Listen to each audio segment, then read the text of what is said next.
Hello friends, आप देख रहे हैं लाइव ग्रो एकेडमी और मैं चंदन आप सभी का स्वागत करता हूं।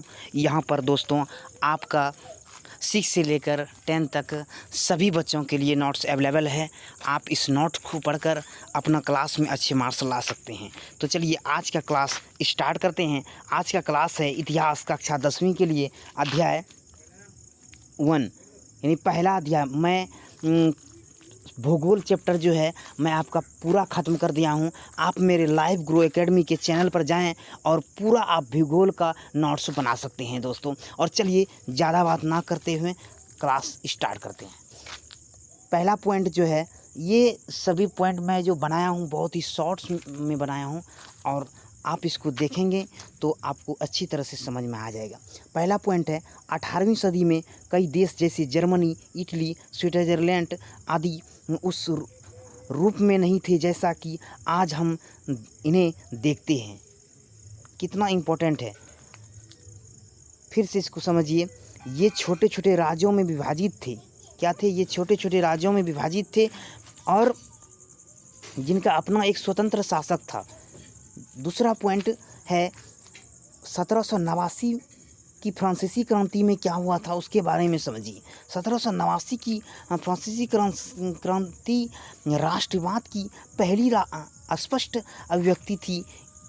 इसने फ्रांस से राजतंत्र समाप्त कर प्रभुसत्ता फ्रांसीसी नागरिकों को सौंपी। इस क्रांति से पहले फ्रांस एक ऐसा राज था जिसे संपूर्ण भूभाग एक निरंकुश राजा का शासक था। देखिए, आपका क्वेश्चन आ सकता है कि 1789 की फ्रांसीसी क्रांति के बारे में विवेचन करें या उल्लेख करें या इसके बारे में बताएं, तो आप इसको लिख सकते हैं। फिर नेक्स्ट पॉइंट है, नेक्स्ट आपका तीसरा पॉइंट है, वो बहुत ही इम्पोर्टेंट है। 1804 की नेपोलियन संहिता। ये क्वेश्चन आया था पिछली बार और ये क्वेश्चन आपके लिए बहुत ही इम्पोर्टेंट है। इसको कॉपी में आप नोट्स बना लें। देखिए, इस 1804 में लागू किया गया।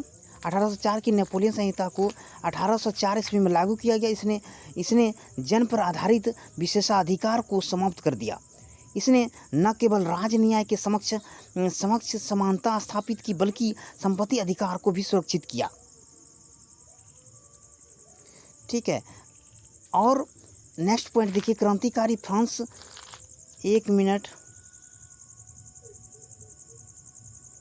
हाँ, क्रांतिकारी फ्रांस उदारवादी प्रजातंत्र का पहला राजनीतिक प्रयोग था। वहाँ वोट देने और चुने जाने का अधिकार केवल उन्हीं पुरुषों को था जिनके पास संपत्ति थी। संपत्ति विहीन पुरुषों और सभी औरतों को राजनीतिक अधिकारों से वंचित रखा गया। केवल थोड़े ही समय के लिए जैकोबिन शासक के समय सभी वयस्क पुरुषों को मताधिकार प्राप्त था, मगर नेपोलियन की संहिता पुनः सीमित मताधिकार वापस लाई गई। इनमें महिलाओं को आवश्यक दर्जा देते हुए उन्हें पिताओं और पतियों के अधीन कर दिया गया। नेक्स्ट पॉइंट है आपका वियना कांग्रेस। वियना कांग्रेस के बारे में समझिए। 1815 में ब्रिटेन, प्रसा, रूस और ऑस्ट्रेलिया जैसी यूरोपीय शक्ति जिन्होंने मिलकर नेपोलियन को हराया था।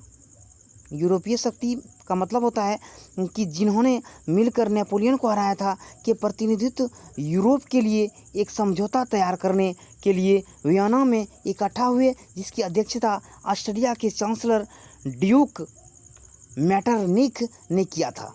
ये आपका बहुत ही इम्पोर्टेंट है। चलिए, नेक्स्ट पॉइंट आपका है, नेक्स्ट पॉइंट आपका 6 है। वायसराय में हुए एक समारोह में प्रसा के राजा विलियम प्रथम को जनवरी 1871 में जर्मनी सम्राट घोषित कर दिया गया। नेक्स्ट आपका है 7 नंबर। 1861 में एमैनुएल द्वितीय को एकीकृत इटली का राजा घोषित किया गया। ये क्वेश्चन आ सकता है कि इटली का राजा कब घोषित किया गया, तो 1861 ईस्वी में अगला पॉइंट देखिए, राष्ट्रवादी संघर्षों महिलाओं की भूमिका। राष्ट्रवादी संघर्षों में महिलाओं की क्या भूमिका थी, ये क्वेश्चन आपसे पूछ सकता है। तो समझिए इसके बारे में। राष्ट्रवादी आंदोलन में सभी यूरोपीय राज्यों जैसे फ्रांस, इटली की औरतों ने सक्रिय योगदान दिया।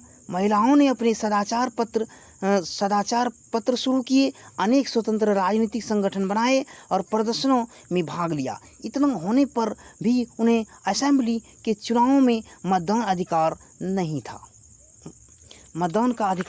नहीं था। चलिए नेक्स्ट पॉइंट देखते हैं, महत्वपूर्ण शब्दावली। आप शब्द को देखकर आप आंसर दे सकते हैं। मैं आपको छोटी छोटी शब्द को मैं यहाँ पर समझा देता हूँ।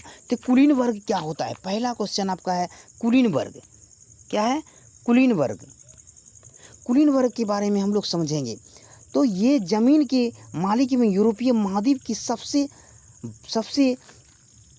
शक्तिशाली वर्ग था। कुलीन वर्ग जो था वह सबसे शक्तिशाली वर्ग था। दूसरा पॉइंट आपका है निरंकुशवाद एक क्या है? तो एक ऐसी सरकार शासक व्यवस्था जिसकी सत्ता पर किसी प्रकार का कोई अंकुश नहीं होता, उसी को निरंकुशवाद कहते हैं। नेक्स्ट है तीसरा नंबर आपका उदारवाद यानी लिबरेशियम शब्द लातीनी भाषा के मूल शब्द लिबर पर आधारित है, जिसका अर्थ है स्वतंत्रता। नए मध्यम वर्ग के लिए उदारवादी की अभिप्राय व्यक्ति के लिए आज़ादी, कानून के समक्ष समानता। फोर्थ नंबर आपका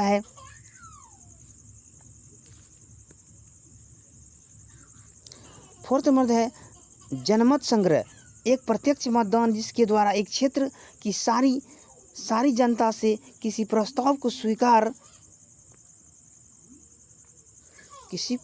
का अस्वीकार करने के लिए पूछा जाता है। तो नेक्स्ट है रूढ़िवाद, एक ऐसा राजनीतिक दर्शन जो परंपरा स्थापित पौराणिक परंपराओं और रिवाजों पर बल देता है, उसे रूढ़िवाद कहते हैं।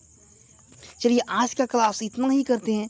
तब तक आप देखते रहें लाइव गुरु एकेडमी। तब तक के लिए